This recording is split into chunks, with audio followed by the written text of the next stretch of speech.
104வது சங்கீதம் 28வது வசனம் ஒரு விசை கூட வாசிக்க கேட்கலாம்.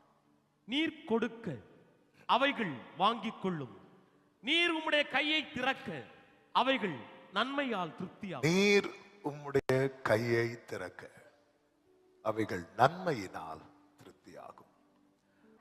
திருப்தி எல்லா மனுஷனுக்குமே இதான் தேவை.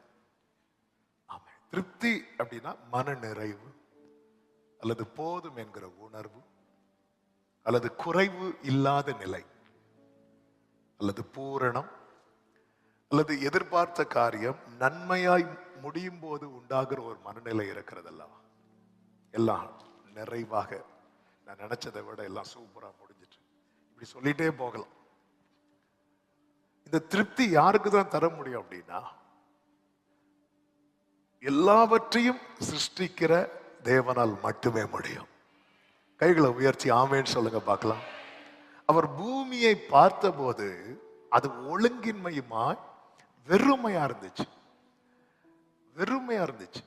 அந்த வெறுமையான பூமியை அவர் எவ்வளவு ஒவ்வொரு நாள் ஒவ்வொன்றை சிருஷ்டித்து தாம் குறித்த நாளுக்குள்ள எல்லாவற்றையும் படைத்து ஒரு நிறைவாக்கி, ஆமென், அதன் பிறகு தேவ மனிதர்களை கொண்டு எழுதுகிறார், பூமியும் அது நிறைவும் கர்த்தருடையது.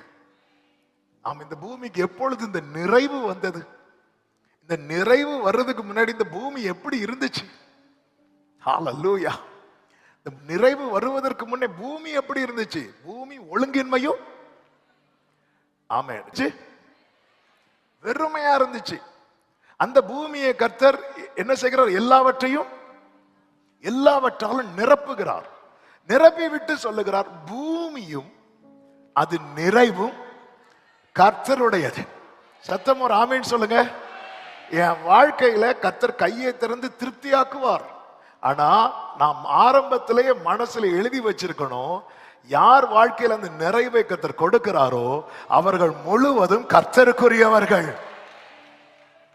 ஆமென், ஹல்லேலூயா. நீங்க இப்பவே சொல்லிருங்க, கைகளை உயர்த்தி, நானும் என் குடும்பமும் ஆண்டவரே உம்மையே சேவிப்போம், உம்மையே சேவிப்போம், நாங்கள் உம்முடையவர்கள்.